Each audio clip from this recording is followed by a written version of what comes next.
Today I'm going to present a new way to implement AAD. Just to get an idea, can everyone raise a hand if they know what the AAD is? Right, nice. Can everyone raise a hand who knows what operator overloading is? Nice. I'll go quickly over this. I did not know what to expect in this audience. It seems like it's very advanced. It's nice.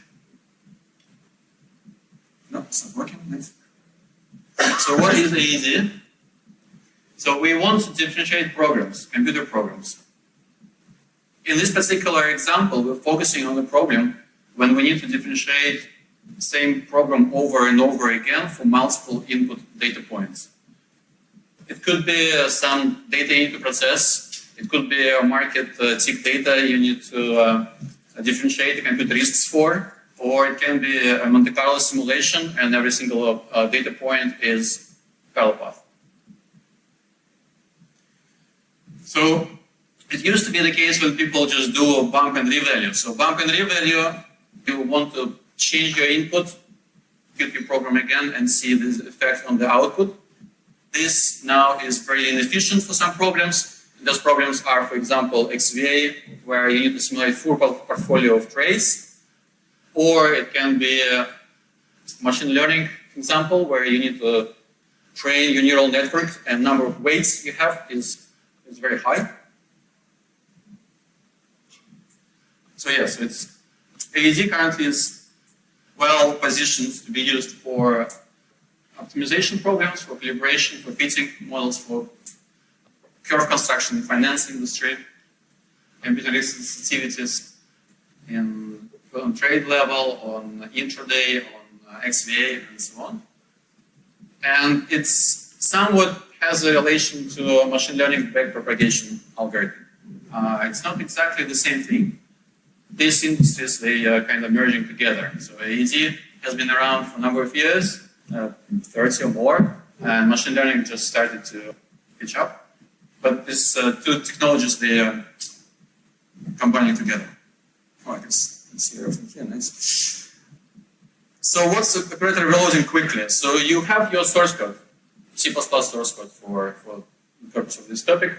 We want to change our native double type to something we call active data type, called A double. And we do that for the purpose of overloading all the intrinsic and primitive operations we perform on our algorithm. So what we can do, we can override multiplications, additions, point functions, so all these functions in order to get access to something we call evaluation graph. So evaluation graph is all the primitive operations your algorithm performs, and operator overloading allows us to tap into this information. So we don't need to deal with the original source code. We can actually deal with active type and the information this active type will provide us once we execute this myFun. So how typically we apply these techniques? So if we need to process multiple samples xi, the code would look like something like this. So you have loop over n samples. You start tape recordings, and the tape recording is something you require to store intermediate data in your evaluation graph in order to do something called backpropagation machine learning or adjoint pass in AAD world. It's basically an information that helps you to perform this diverse pass of chain rule differentiation. There are different techniques of what actually to store in this tape. Most common one and most efficient one at the moment is to store local gradients of each and every operation, and for this you need memory. You then execute function f. The function f is executed using active type. So with every single operation we execute, it will write information inside the tape, and then stop tape recording, and then you do adjoint pass of the AAD algorithm. And come to dx, so to compute all the derivatives of y with respect to x. So the problem with this approach is that once you do introduce operator overloading overhead, so because now compiler and your CPU cannot just execute native double operations anymore, it needs to do some extra work. It will be overhead for each and every single iteration inside this loop. And this overhead is somewhat significant. So different AAD libraries, they measure themselves differently against the original primal code of F. But this slow down factor is usually from 5 to 10, right? It depends on the nature of function F, but that's basically the common situation.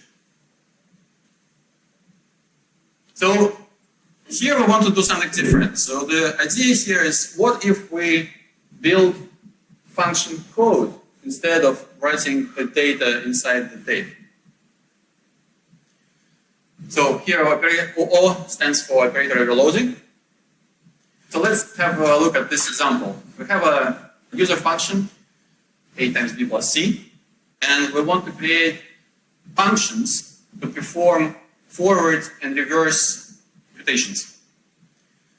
So how it may look? So what we can do, we can allocate a vector v for all possible values our algorithm may require. We can allocate positions inside this v for A, B, and C, just like any compiler would do with normal memory. And then our operator star, when it's executed, it can generate line 3 to replicate variations from the user code. And it will put results in this case, in element vector v. Similar addition will generate line number 4, and then we have the result. We have the result of our forward function. So can we do the same thing for reverse? And actually we can. The only difference, the only trick here is you have to do it backwards. Because you have to then transverse it, execute it backwards, nature of this algorithm. So when you generate this code for a joint function, you have the information to perform that backwards as you go through original user code. Similarly, we have vector d. This vector d will contain all the derivatives, or adjoints to vector v. And we use the same positions. So the positions for dA correspond to element 0, and it corresponds to v0 for variable a. So now how we implement operator star? Operator star, what it can do, it can generate line 3 on the left, and at the same time it can generate lines 3 on the right, without completing full user function yet. So we're not yet at plus, right? And operator star can do that. It can do its part. It can generate line 3 on the left for the forward, lines 3 on the right for the reverse. Operator plus can do the same thing. It can generate these lines 4 on the right, and lines 4 on the left for the reverse function and forward function. And then we arrive to the derivative. So if you actually execute these functions, you can see that you obtain all the derivatives inside elements d0, d1, and d2. So that's basically basic idea of what we're trying to do. And we differ from current AAD libraries in the sense that we are not trying to record variations as data structure, which then needs to be interpreted in some way and waste time doing that. We want to build functions which can be executed directly on CPU. So our CPU becomes our interpreter. So what's the advantages of this AAD functions versus table? So unlike classic operator overloading AAD, these functions they don't change from one sample to another. So we do have operator overloading overhead, but we only have it for very first sample we process. These AAD functions, they are completely segregated from the user program. And this is very nice property. That means that you can process multiple samples of X without touching user code anymore. And you can do that in a multi-thread safe mode because all the memory scope for these functions are limited to vector V and vector Z. So that means if you can start, if you have to start from a very complicated C++ analytic library, and it's very difficult to build multi-thread safe version of C++ libraries, and I know I used to be a quant for a number of years, and it's very difficult for quants to develop multi-thread safe code. Many companies actually, it's forbidden to write a multi-thread safe, multi-thread enabled code in C++ for very good reasons actually. This solves this issue. You can execute your original, quite involved analytics, spread all over the library and various objects, virtual function calls, so on and so forth. And then you can arrive in a sequence of commands that would replicate your evaluations, and you can replicate that in multi-thread. Here we go, we can do automatic vectorization. We've been talking about this for a number of talks for today. You can build your function, you can build your analytics to use color types, right? So, and rate on these color types using plus, minuses, multiplications, divisions. And what we can do, we can automatically expand those to use vectorized versions of the SAMD instructions. And we're doing that because we know we're going to process multiple data samples, right? So we're not trying to vectorize a single sample where you will have problems with rounding errors and replicability, right? We actually vectorize it so we can process 4 or 8 samples at the same time.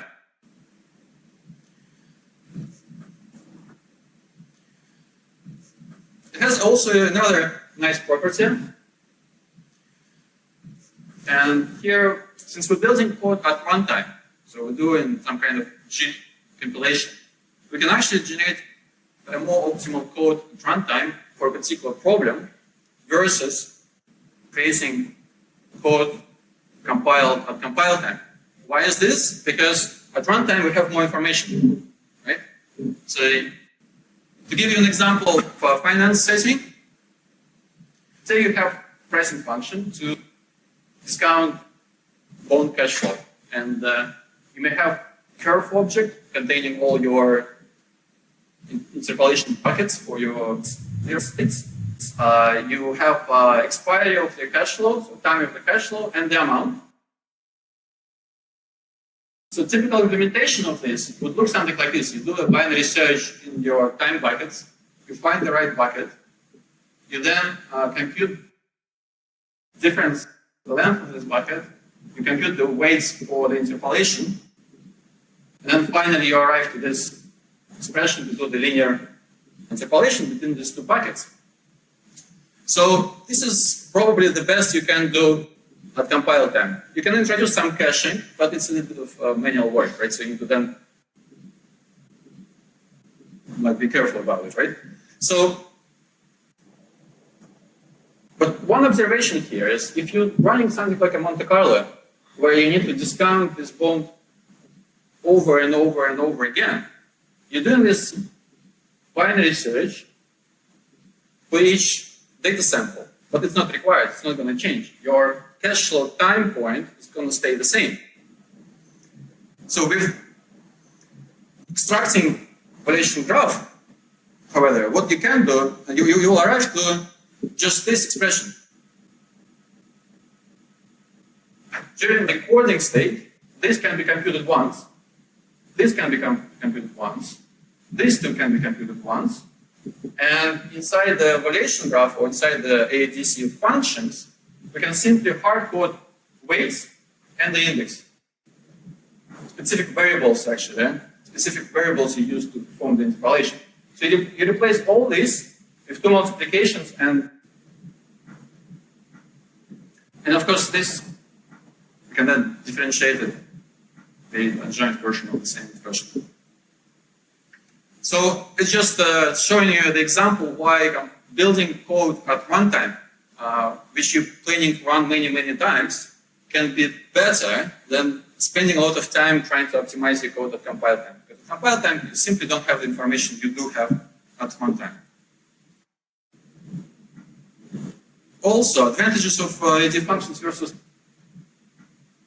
table construction for the values in every single node. But in addition, you save all the links between the nodes, right? Those links can be pointers, or can be indices in your data structure. And if you run your AAD library, even if it is multi-thread enabled, even if you did spend time making sure your analytics is thread safe, you will keep values and tape links for each core, right?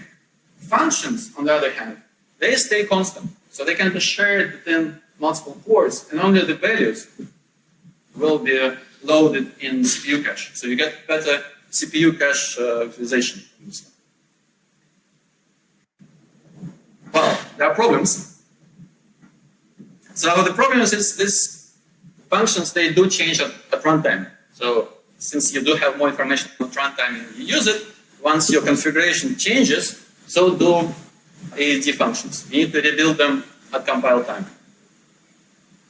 Functions can be quite large, right? So if you have an algorithm and your algorithm performs some kind of simulation loop eternally, then these functions, they are going to be proportional to the number of operations you do, not to the number of variables you use in your algorithm, right? So if you have some memory usage of your program, and internally you do some kind of accumulations, perform multiple operations, functions can grow. How do I actually compile those functions? So that's another question, right? So to build this function, to build a binary code to execute these variations also take time, right? So if you just build these functions in a text file, which you can do, and then run through a normal compiler, this wouldn't help because you're probably going to spend a lot of time compiling this function and it's not going to have any practical use. So this is our solution. So AADC is a just-in-time compiler, which what it does direct machine binary code generation at runtime. So we use operator overloading pattern to produce binary code directly executable by CPU. We do it for AVX2 at the moment and AVX 512. We do it in streaming mode. What it means, you don't have to run full algorithm, load some kind of relation graph in memory, and then compile. This is something you would do if you use LLVM tool, for example, right? You don't want to do that because this graph may consume a lot of memory. We do it in the streaming mode. So every single call to a overloaded operator will generate a little bit of binary code to the forward and reverse functions. We do checkpointing to reduce memory consumption on the stack.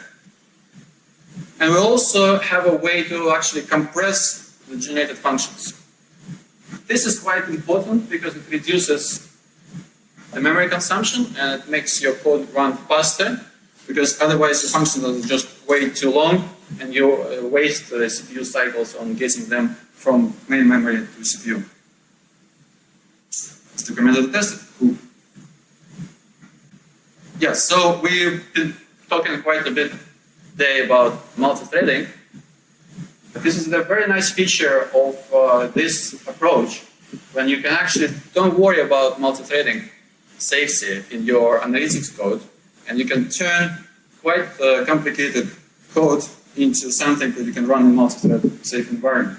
And even more to that, you can use features in C++ which are deemed to be performance penalties, such as virtual functions, right? So if you use a lot of virtual functions call, it may sometimes degrade your performance. Here you don't see that because you really call these virtual functions once, and then you record your evaluation graph, and then your resulting functions don't contain any virtual function calls. They don't contain any memory allocations, so forth. Like all the memory allocated once. Logically for dictionary lookups, if you do have it, you no longer need to optimize that.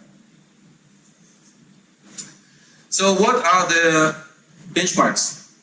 This is the tool is a common benchmark used by C++ adept AAD library. These numbers means time of the AAD enabled code divided by the primal code, right? Typically, these numbers are around 5 or more, right? So it means you have slowed down of factor 5. With AADC, because we have direct binary construction, so we eliminate all the unnecessary operations from your original code, and because we don't have any operator overloading overhead, and because we use AVX vectorization, we're actually faster than the original code. So just to iterate, like in 20% of time, you're getting values of your function, and you get all the derivatives back.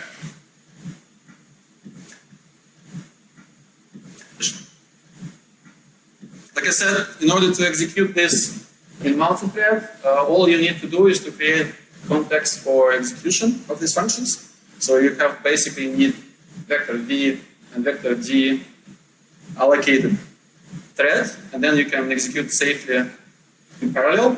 And we did that using Kleiber market model, and we do see decent performance numbers, decent scaling across CPU cores. Now, okay, so what's the crucial indication of the efficiency of the compiler would be how long it takes to actually build these functions.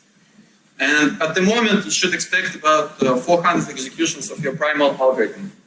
Now, this is work in progress, and we are planning to reduce, we know how to do that, and we're aiming to reduce that to a factor of 100.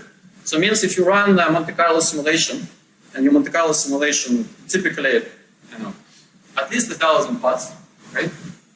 Typically should be more. Then all this makes sense. So you waste 400 iterations on building these functions, but then you can run these functions very fast and get all the derivatives at the same time. This just shows the efficiency of the code compressor, and the code compressor for some programs really works well. Without code compressor, we do see really bad performance because the CPU needs to spend a lot of time loading the code from memory. So potential markets for this. I've been to another conference, and I don't know if you can pronounce this word, but they called us CUDA for CPU. But actually, we're not only CUDA for CPU, we can do AAD as well. XVA is a good application for this. Again, some big data risk evaluation, so you can build these functions to value your portfolio at the beginning of the day, and then you feed through all the big data you need to compute values and sensitivities for, right? So you need to you can cache these functions. It can be integrated with scripting languages. We've seen examples of that, and it can be used for machine learning. Again, for machine learning, we are using basic optimized primitives, so you don't want to run AAD through a full neural network. More like you want to run primitives optimized for neural networks, such as MKL DNN library, and then you can use AAD to glue all the pieces together and to write custom loss functions. We've been showing it to various people, and we have good feedback. Okay, if you have time, I can do a little live presentation.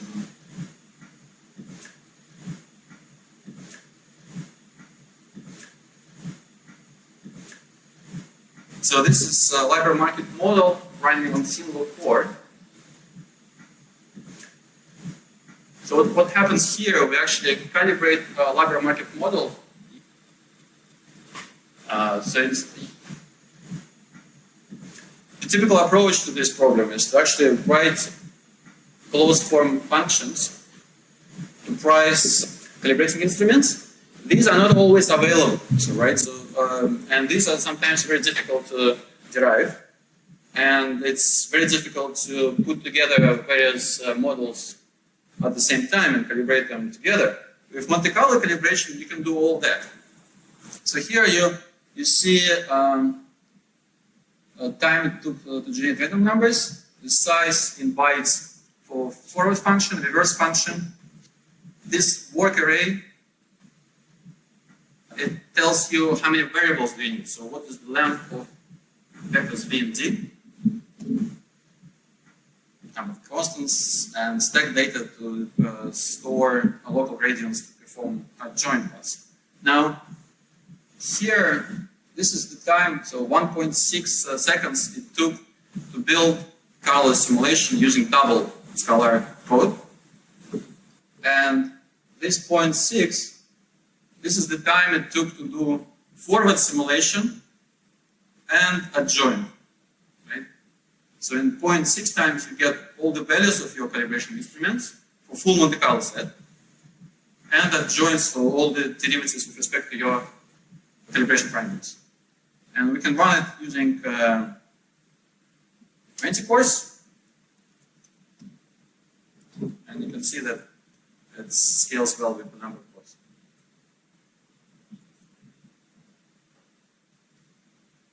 Right. So AADC project, we support multiple platforms. We support Windows, Linux, CLM, GCC, and Intel compiler. If you want to know more information, we had a paper published in Wilmot magazine. You can also email me for any questions. I think that's it. Any questions?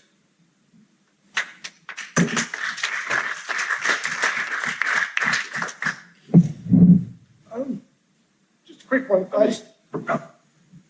Hello. Just a quick question. That's interesting. In terms of things like if statements. Good question. Good. You can finish off this. Yeah.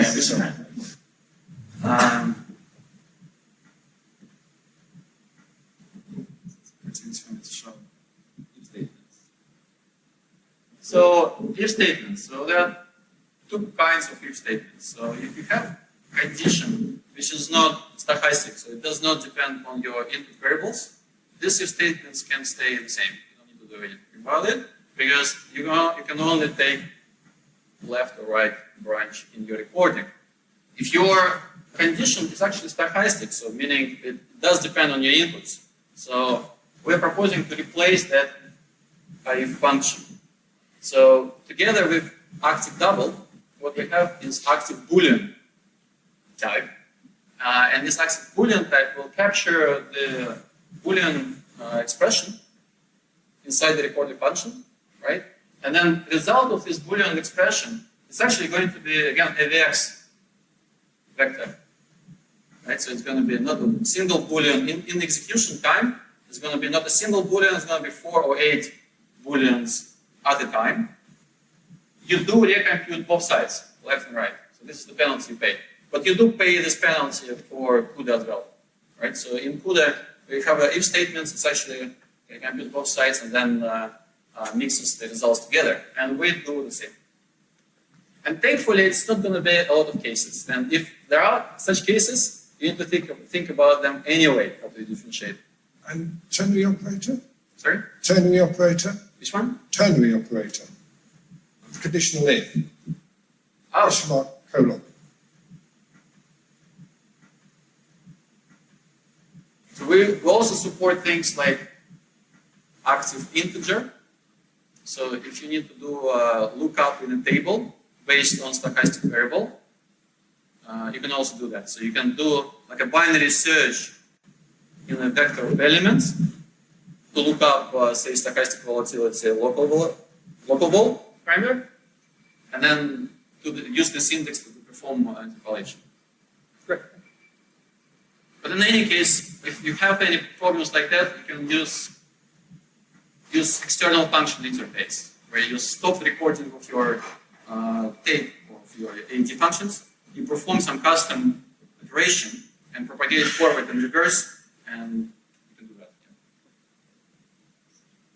Yeah. Is it going to be a massive hit if you have stochastic in your code? Sorry? Is it going to be a massive performance hit if you have stochastic in your code? It depends on what, like how many operations you need to perform here or here, right? On one hand, yes, you will get some performance hit if you have exponent here, and then you have to merge the results, right? You're kind of computing exponent 2 times. But on the other hand, you don't do any branching, you don't do any jumping, right? So it's not clear. So it's going to be a bad worse than the original if state, right? You keep all your operations, you keep them all vectorized, which is a good thing for CPU, right? And typically in a quant library, you don't have a lot of stuff that depend on stochastic conditions, right? If you have a payment, it's usually a maximum of, I don't know, S0 or S minus K0, something like this, right? So you can reformulate your problem using active double or active bool types.